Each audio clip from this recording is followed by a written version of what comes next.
Good morning to this man already George Page, aka the Emperor of Female Bodybuilding Talk, coming to you live on YouTube.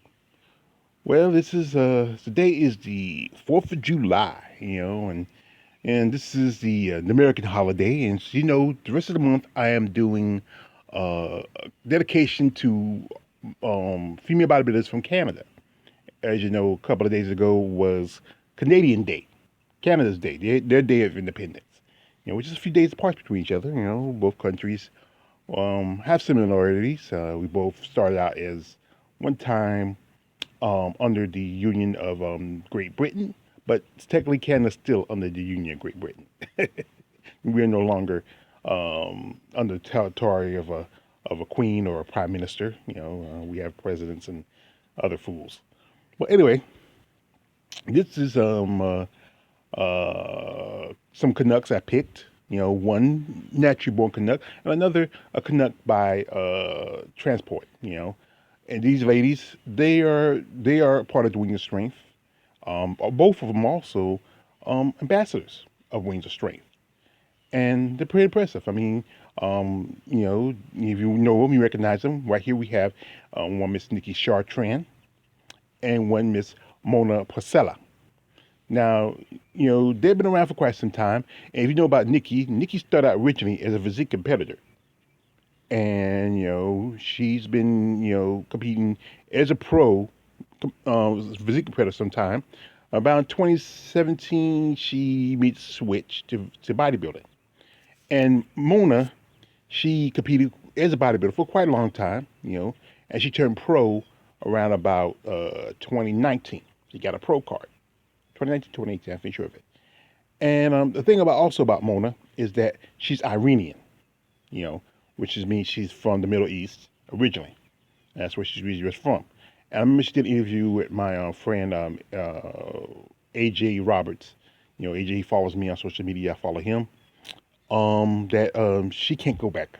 That part of the world is very, very traditional and very, very restrictive because of that. She supposes her body is not very conducive to their ideology. So, she can't ever go back home.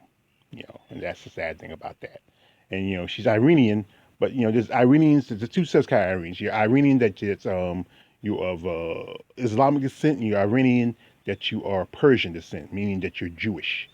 But I think she's more closer to either one. I forget which one she said, but that's how it is. But also about these two ladies that back in 2019, they competed at the Rising Phoenix show, and they were part of they made top 5 at the best poser, along with Janine Mikowski, Mona, and also Chrissy Mendoza, and I forget who was the other person. I remember later, and they were part of a contingent that represented the return of female bodybuilding at the Olympia weekend back in 2019. There was a show called Power and Grace, and they were there performing and posing, and that was some great thing. That was a great announcement to hear the return of female bodybuilding, and they were both there for the history-making announcement. And that's great to hear the return of female muscle. And think about it, there was 3 Canadians in the top 5 that show. Janine, Nikki, and Mona. So let's go. Now right here, we have a nice little starting pose, and you really see the difference. Most definitely Nikki's taller. I think Nikki's about 5'8", 5'9". She's a tall girl, and Mona's a little smaller, a little more.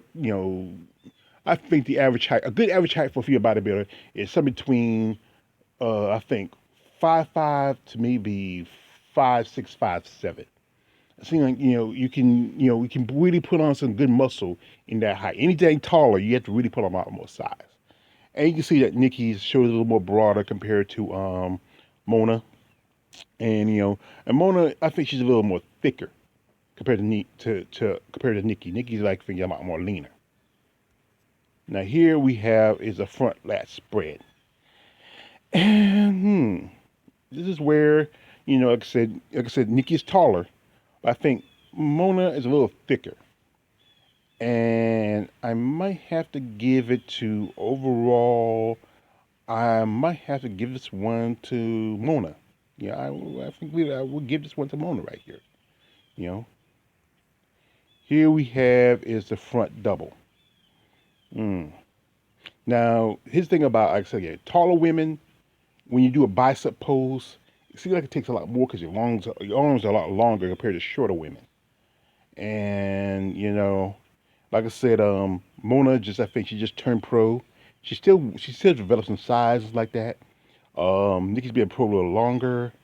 So here I have to give this, generally, I have to be balanced. I have to give this one to Nikki. So, you know, yeah, this is where Nikki takes this one right here. And here we have the side chest. And like I said, I did a video a while back about Mona, and she was along with Christina Mendoza, where was my silicone free.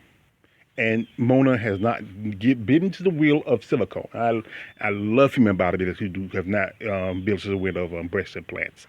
I know Nikki, like most other female bodybuilders, you know, for aesthetic reasons, often go to get breast implants. But you know, with Nikki, she hadn't gone overly large, you know, and really I can really see her, you know, her pectoral development a little better than compared to Mona in this picture. I was trying to find a great one where I could see her development, but here I might have to give this one to Nikki.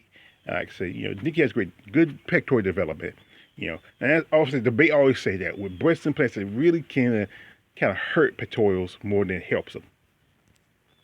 Here we have a rear lat, and again, right here, you know, Mona is the much thicker girl, much wider in the back. This is where she takes it right here. I think she has a better back compared to Nikki. So this is where Mona takes it. I think back wise, she's much more better than Nikki. Here we have the rear double. And see, this is one I got to really take a good look at. And I think, like I said, I'm going to stick with Mona on this one. Mona just has a thicker, wider back. And I think she's better, you know, from the back she is than anything, especially you look at the glutes and everything else. Nikki, I think with her, I think her having a longer torso, a little bit taller. I think she needs maybe a little more work with her back poses compared to Mona. Mona just, I think being like at a certain height, I think Mona is just perfect as a female bodybuilder. Now we had the tricep. And I think here I had to give Simona. I can see how the muscle how it cuts into the lower shoulder, how that tricep cuts in the lower shoulder, and it's just the great development.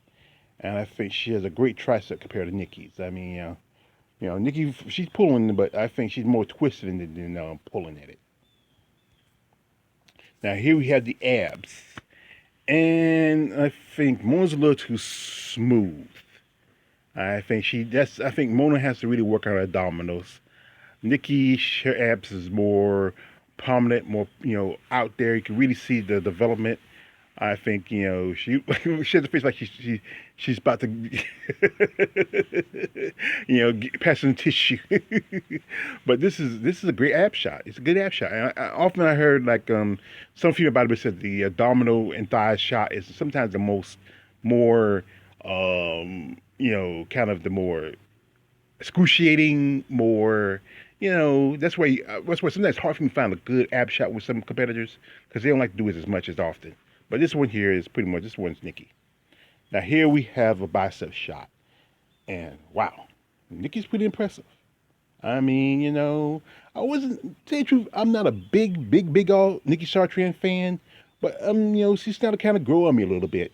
Mona's pretty good too. I gotta give to Mona. But Nikki, I mean, tell you, like I said, I like this. Taller female bodybuilders, the arms are a lot longer. It seems like it takes a good bit to get a good pump out of them compared to shorter women where it don't take so much. They can, you know, seem like they can give more of a bulge, you know, when it comes to when they do a bicep pose. But here I have to give this one to Nikki. Now we have the glute shot. And like this, Mona is Iranian, you know, and she is from Middle Eastern. And Middle Eastern women are a bit descended from that of African, you know. Then they're gonna have a little bit thicker from the back. Nikki has the more tighter looking set of glutes. This is where should I be biased? or should I be balanced? And I'm debating. I mean, I'm really debating. Um, I'm not gonna be biased. I think I'm gonna go with Mona. Mona has beautiful glutes. I mean, just a beautiful height, and I love a nice pair of glutes. I mean, like I said, I love women who have natural round glutes. Where even if they are bodybuilders, they are working out, they're getting tighter glutes, they still have that nice roundness to it, just that beauty of it. Like if you see her, like I say, you see somebody like Mona, if she wears like something, like a jacket or something like that, nothing like a nice tight dress. You see her walking down the street, you be looking at Mona. I mean, damn, you like, shh. It'd be like thinking she's like two, like globes, just rolling around in her skirt. But these are very beautiful women. You might say, hey, maybe I should have did flex sex appeal with them, but I might think about it next time. Different competitors against one each other. But they been competing for quite some time now. As you know, Nikki's been competing as a physique competitor, and she finally made the switch. I think like many other competitors. I mean, she said in the interview she was told to make the switch, and Muna finally got a pro card after many years of competing as an amateur. And here's a story about I remember I saw that my AJ Roberts did with Mona, that her brother, she had a brother, and he had a heart condition. He died. And this was one time she was competing. She found out, and this is where I kind of like, have kinship with her. I had an older brother too, and he had a heart condition. He died, and I really feel like I had a kinship with her. I would love to interview her, talk to her, to ask her, her life, how she, growing up and everything like that. I'd love to reach out to Nikki too. I saw Nikki. She did a little documentary about herself. And, Nikki lives in Vegas, and she has family back in Canada, nieces and nephews. I think Nikki's married also, I believe. And she lives here in the States, and she misses her family. And then with the pandemic doing what it did, shutting down everything, it's hard. Canada has borders were closed. We keep talking about the borders, the south of the border, but you got to think about also north of the border. You know, and a lot of people north of the border are not really want to come here to America. There's a lot of people here on the other side of north of the border want to come to Canada. But and also I saw Mona. She did a lot of training at home in Canada because of the restrictions that were going on in Canada. Most gyms were closed. I'm Facebook friends with Tana Hughes. She told me it was like really hard for a lot of competitors who wanted to compete. But now with the vaccine restrictions getting lifted, we things might get a little better. Mona did compete it. She competed at she did the Romania Muscle Fest. I think she took third place at that show. And Nikki, she did quite a few shows. She did the Rising Phoenix. She did the Olympia. She did some other shows too. I think the Rising Phoenix and Olympia. I think that was it. Yeah, I think that was it. Did she Chicago too? I believe she's Chicago. It's Chicago. I'll check the thing. Now I think Teresa Ivexik did Chicago. I think Nikki just skipped that. But Nikki's already been like, and when she did the Rising Phoenix, she always been like in the top 5 or 6 at that show. And she's been in the game for quite some time. But these ladies are good examples of Canadian citizens who have really made an impact on the sport. I hope to see more of them. Like I said, I'm starting to slowly become a fan of Nikki Chartrand, and I'm becoming a bigger fan of Mona Poursaleh. I was like I said, I'll put the social media stuff in the description. Checked out the sites, reach out to them. And I said again, guys, here's the rules. When you reach out to these ladies, be cordial, be polite. Don't be rude, don't be crude, don't be creepy. Don't send no D pics. Some of these ladies get tired of that. No one want to see your little grape nut. Be respectful. These women are true athletes. They are women. They deserve to be respected. What they do is, they do this sport for a passion. They don't get a lot of money out of it. They don't, if they're lucky to get sponsors, they appreciate that. And if, like I said, also ask if do this also. If you can, ask if they have a Cash App, a Venmo, or something like a PayPal, you want to donate something like that. I know both these ladies are Wings of Strength ambassadors. They get a little stipend from Wings of Strength, but sometimes they might need a little something to help them along the way. It's not as profitable a sport as you think it is. It's your man, All the Way George Page, aka the Emperor of Female Body and Talk. Don't like, subscribe, don't subscribe. I'm out.